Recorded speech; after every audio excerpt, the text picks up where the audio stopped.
Empires fall, so do emperors. This is war! Real war! The odds are against you. The odds are always against me. Ready to round!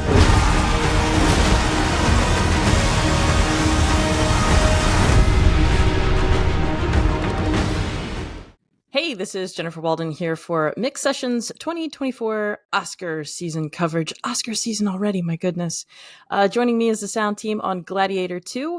We've got supervising sound editors Danny Sheehan and Matt Collinge. Matt also was a re-recording mixer alongside Paul Massey, who isn't here today. And we have production sound mixer Stephane Bucher. Welcome. Thank you guys so much for being here to chat about Gladiator II. Pleasure. Thank you. Thank you. It's a pleasure. So Ridley Scott, he went big on this film, building massive practical sets, using tons of extras to populate this world that he's created. And of course, he was all in on the sound side of this film. So when did you guys get the call to work on Gladiator II, and how did you prepare for this epic undertaking? Well, it's my fourth film with Ridley, and I'm so happy actually that I did a couple of films before this one with him, because as you just said, it's incredibly massive. When I arrived for the first time on set, and then I saw that Arthur Max built this. Basically, he just built Rome, the Colosseum back from the first one, and the palace and everything. It's just like feel like it's a really something special here. And Ridley told me as well that he's going to use 8 cameras minimum for every scenes, up to 11 for some of the battles in the Colosseum. Well, we needed to completely change the scale, and to find a way to work properly with this 300 people and 300 technicians on set. So the idea was, first of all, to get a new team. So for this one, I think it's the first time that I was working with 6 assistants on set. Wow. And the customs department helped us a lot for especially the microphones that we needed to put on the actors and the way we're going to hide this and the way it's going to work actually on set. So yes, it's a completely different scale that we used to have before with Ridley, for sure. Yeah.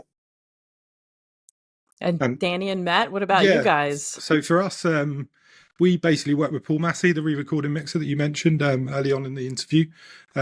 He got in touch with us because they were looking for a sound team. So we'd worked with him on a couple of projects, and he put our name forward. So we met Claire and Sam, the editor, and it all kind of went from there, really. So Ridley Scott is the first time we worked with him on this one. So what did you guys need to get done before the cameras rolled? Was there anything on the post-sound team side for the production side? Were you guys collaborating during the production, or was it really split, like production sound was only there during the shoot, post-production came after everything was shot? It was interesting actually, because when we come on, it was still quite early doors, so they were still filming. So they were still filming some of the set pieces. One of the biggest challenges at that point when we first started was the size of the arena and coming up with the sound of the extras and crowd that you mentioned for that. During that time, Matt and I were sort of trying a few different things, like some big stadium records, but they were just sounding far too modern. Some whistles, jeers, all those kind of things. It was just feeling like a current sort of soccer game or a baseball game. So we needed to find something a bit more period. Alongside that, there was a really early conversation with Ridley about the crowd sort of playing a bit of a narrative, like a bit of storytelling through those battles, so that the audience or his audience would know who they're kind of rooting for, so the rise and fall of all his main characters through the film. It was quite an important thing for Matt and myself to sort of figure out and achieve. So we had to sort of think a little bit outside of the box. Spoke to Sam and Claire early doors. They put us in touch with Ridley. Ridley greenlit for us to go on set because it felt like, because they were shooting, they had 600 extras every day for these sequences. So that all got greenlit. I went on set and met Stephane, and when I arrived, they'd actually put us on the call sheet, so it was like a huge win for us. Ridley would do his day's recording, and then when he was done, his filming was done, I would then work with Stephane, and we would go get the crowd together, take them into the arena, take them onto the palace steps. So Nice. with Casper Pedersen, a guy that I worked with, and some of Matt's effects team, we sort of went out there, worked alongside with Stephane, and just got like a huge toolkit of reactions, jeers that were very specific. So it helped us kind of tell that story. When we come back with that stuff, Matt would then take that and manipulate it. And obviously he's the mixer, so he would sort of work with those source elements to then build those layers for the arena. But that was kind of the earliest start with us, and then the collaboration with Stephane. So we got to meet Stephane on set. We talked a lot about how we were going to pursue and get this soundtrack working for the film. And so those crowd recordings, that's a huge part of the Gladiator lifestyle, you know, the Colosseum, having those crowd reactions. Really does tell the story. So it's great that you were on set and were able to record all of those extras, doing a bunch of different takes, getting what you needed, being very specific about the things that you were capturing. Yeah, and it was like we had the sort of place to ourselves, weirdly. It was like Stephane would be like, the acoustics on this stage are amazing. You know, we go to the Colosseum at that part, you're going to get all of the reflections from here, and we were managing to get them up some stairs, so we had a lovely rake, so it wasn't just like the foreground people that we were hearing. We were able to hear the layers beyond that, so we were able to capture those 600 voices each time we went for a take. Like the first morning, Stephane, when we did it, we were on quite a low rake on a sort of shallow road, and it didn't ever feel like we were getting the scow. It felt like we were only getting, you know, the first 100. So actually Stephane being there with his experience of what to do, and to utilize the set, it was amazing. It was such a good opportunity, and it was a really good thing for the film. It was funny sometimes, because when we took these 200, 300 extras just for sound, actually, just for recording some reactions, it was like, I think it was the end of the day, and they were a little bit tired. So it's not that easy to get some reactions. So what we did with Danny is that we were mimicking the combat of the Gladiator to make them react, you know. I think I was the rhinoceros, I think. Exactly. Danny was doing the rhino, I was doing Paul Mescal, and he was just like charging, you know, towards me. And we got the reaction from the crowds, you know. So just to get, that was fun.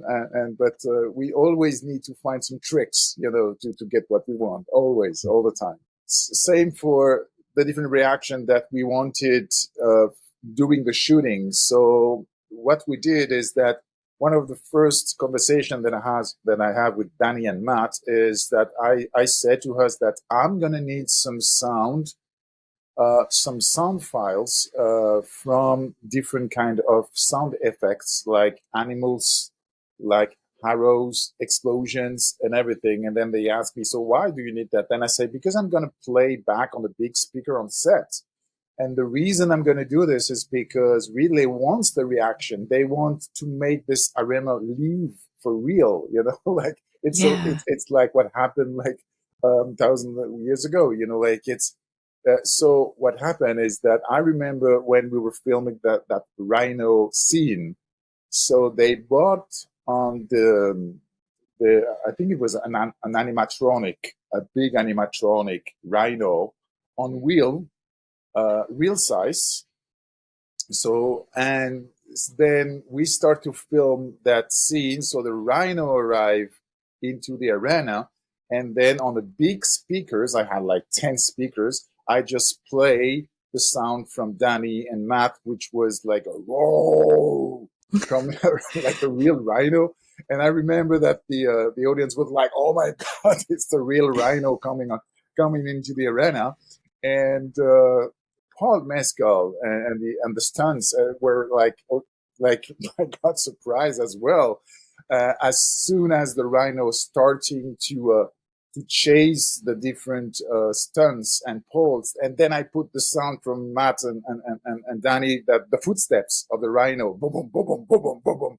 So to make the arena like crazy. And then Relay was into his trailer, watching the different cameras, the 8 different cameras, and he could hear the sound coming from the arena, and he liked it so much. So he took his walkie-talkie, because he's always talking to us with a walkie-talkie for every department, and he'd say to me, louder, louder. And so I pushed the maximum level just to get the reactions of the crowds and everything. And that's important, first of all, of course, for the pictures, for the camera, but for the sound as well, because I was recording at the same time. So I got that natural reactions that I could give to Danny and Matt. And so they can build with the different layers. And that was the thing. It was like, for something like that, we needed as much as possible. Like, we also did your kind of traditional sort of loop group crowd recordings. Because the thing we found with the bigger scale crowd is that when they are chanting like mercy or kill or live, it was a really difficult thing to sort of sell those moments, because there wasn't really clarity there. Although you had the scale, it just was difficult to sort of land that. So what Matt did cleverly in the mix is he took these single recordings so that you would listen to the mercy. So someone would shout mercy, and then a few people join in, and then all of the arena would like mercy, mercy. Nice. And Matt was able to sort of manipulate that during the mix to just get that sweet spot of keeping the energy up, but also landing that storytelling moment with the audience again. So, so many questions now. Okay. We have the full day. We're in late, but we have the full day. So I guess let's stick with the crowds thing. So you're still only dealing with like a couple hundred people. You have to turn these into like 10,000. On the post side. How did you do that? What was like? Did you have any special tools that you used to help magnify, multiply the number of the crowds? Yeah, we I mean, it was really key, the material that Stephane and Danny got on set. Like we're saying, the chants actually become quite an important storytelling point through the film, in terms of who the crowd fall in love with and who they want to support, and the conflict that kind of brings with the emperors. So it's quite an important story point. So we needed to keep that intelligibility there with the crowd. But like you say, we also need that sense of scale. Yeah. So as Danny says, we tried to build up from the initial single call so your ear tunes into it, and then build from there. Taking Danny and Stephane's like 200 to 300 people, and then we used Kima. Okay. Which is a sound design environment which is really flexible. We work with a guy called Alan Jackson who programs, because you need to really understand the coding of Kima to get the most out of it. So we kind of do bi-weekly workshops with him anyway, just generally, where we come up with ideas for processing. But with the crowd, we came up with something where we could trigger multiple instances of the chant. So we'd have, say, a 200 or 300 people chant that we could then trigger multiple times, but we could affect them slightly differently. So we could affect the filter on one instance slightly differently. We could put a different delay on another one. So it gave that depth to the crowd then, which built up that sense of size. And again, we could control when that size got bigger. And then we would also use a program called Envy, which is where we used the bigger stadium crowds like baseball, even cricket, rugby, just to give that roar. But they were amplitude following the Kima chants, so they would only come up when the chant triggered it, and we would send that to the surrounds and the Atlas and the beds. So you'd kind of get this kind of ripple effect of the crowd kind of chanting, and with the delays, you'd hopefully hear the different aspects of it, which would give that sense of scale, which is what we tried to get. So. Okay, awesome. I wasn't sure if you were able to use like modern day crowd recordings, just because it's so specific. It sounded like for these Coliseum crowds. It really is. And we found that we couldn't. So it was sort of judiciously editing those crowds, but then just using them amplitude following the chants. So they would just come up at that moment, and the ear then just tunes into that, and it sells it as in terms of the size. So that's kind of how we try to do that. Awesome. Let's go back to this rhino. So you're playing these rhino sounds. You're playing these rhino sounds on set, and you're also recording at the same time. So did the rhino sounds make it into the tracks in like a negative way? Did that have any like negative impacts playing these sounds so loud on set? Yeah, basically not at all. No, because Stephane, his technique with miking is just like brilliant. So during those battle scenes, so although the rhino and the mechanics of the machine, you know, if you listen to probably on the day all that chaos going on, what he's really done well is specifically place this radio mic within a costume. So he's still capturing all of the breaths and efforts for the fight sequences, which is amazing because when you do that stuff later with actors and ADR, it's always like at the end of a session. So they've done their lines and they're kind of right, okay, ready to go home. And you're like, oh, by the way, can we do this, 2-minute fight sequence where they've got to jump around and breaths and grunts? But we didn't need to do that on Gladiator because Stephane had captured all of that material and it's really real. It's like there, it has all of that flavor, color of the movement that they're doing, which again is just really hard to capture in ADR. So I would say generally, no. Like I think Stephane cleverly played it loud enough that it was exciting the audience. I guess it was pointing away right into the arena, Yes. rather than on the actors. Exactly. So, but no is the answer. Okay, awesome. Stephane, I mean, what were some of the challenges of capturing dialogue on these huge practical sets? Like, what did you pack in your kit to help you face any of the challenges that you might face there? Like, was there ever a moment you thought like, oh man, I'm so glad I have this with me because otherwise we would have really been in trouble? Yes. So multiple challenges. Of course, as I told you, using 8 cameras all the time is just like crazy for the boom ups. Yeah. So the way we were working with Ridley and the DOP is that we decided sometimes to go into the frame and to ask to the VFX department to paint it out, to paint out the boom ups and the mics and everything for some of the scenes. And for some of the others, different scenes, we just use the radio mics. And that's the reason we are usually spending 1 full week with the costume department just to find the best position, to be sure that it's going to be perfectly clean. And that, like, just to give you an example that Danny said, like, for me, it's absolutely important to get the sound effort naturally, not going in ADR for that. But in order to do this, it's like, first of all, you need to know that having putting a pack on the actor that's going to have stunts, that's going to have fights, it could be dangerous. So most of the time, the actors or the stunts are saying to me, no, we cannot have a pack because if he's falling, and if the pack is on the bad position, he could hurt himself.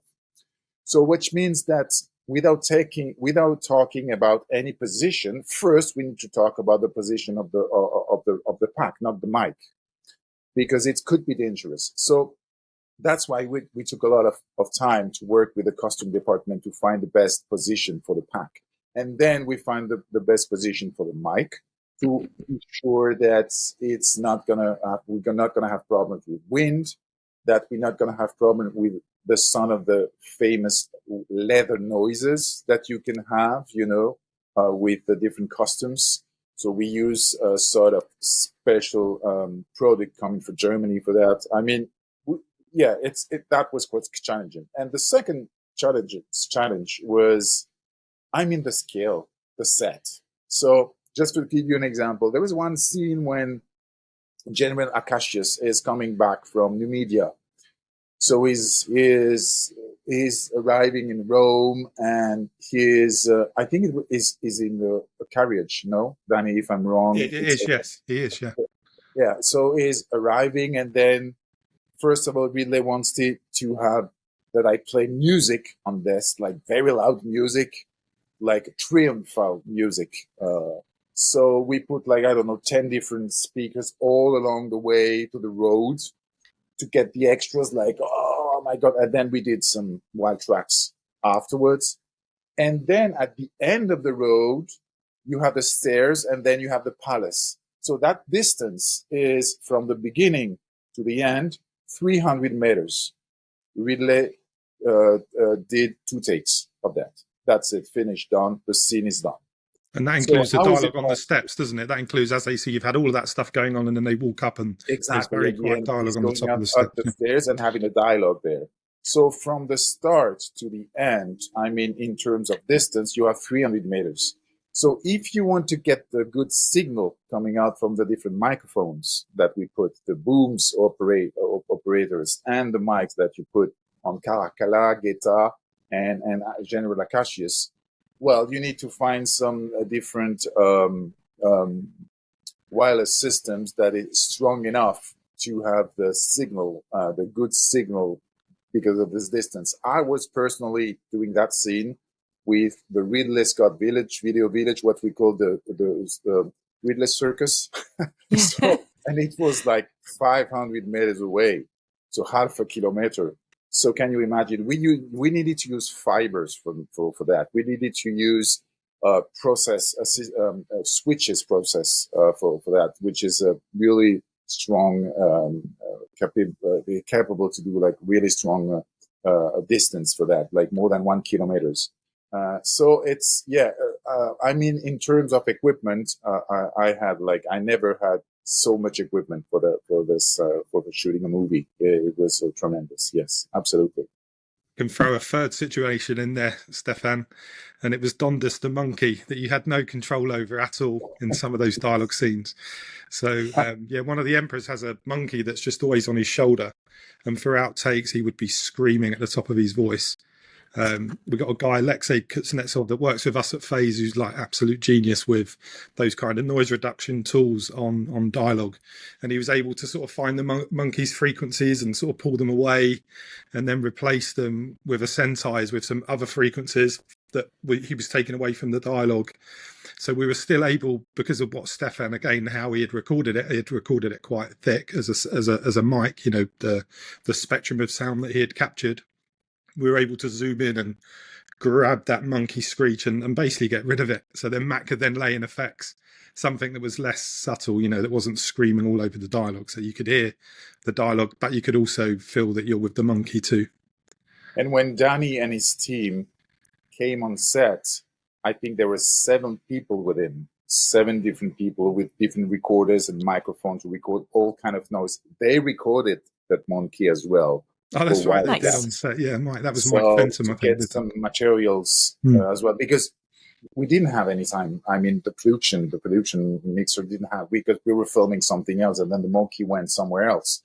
And then because the post-production team was on set, they took with the different people taking care about the monkeys, so they took them somewhere and recorded a couple of sound that they will be able to use afterwards. Yes. Nice, yeah, because having the original sound of that monkey, right? That's always Exactly. always key. He's own ADR. Yeah, exactly. Bring him into the booth. What about the water scenes? You know, like we have this miniature naval battle inside of the Colosseum. Was that like hell on your mics? How did you protect your mics in like the scenes with a lot of water? Yeah, so basically, I arrived so the first big battle boat that we have is the first one in Morocco that happened in Morocco, that we filmed in Morocco.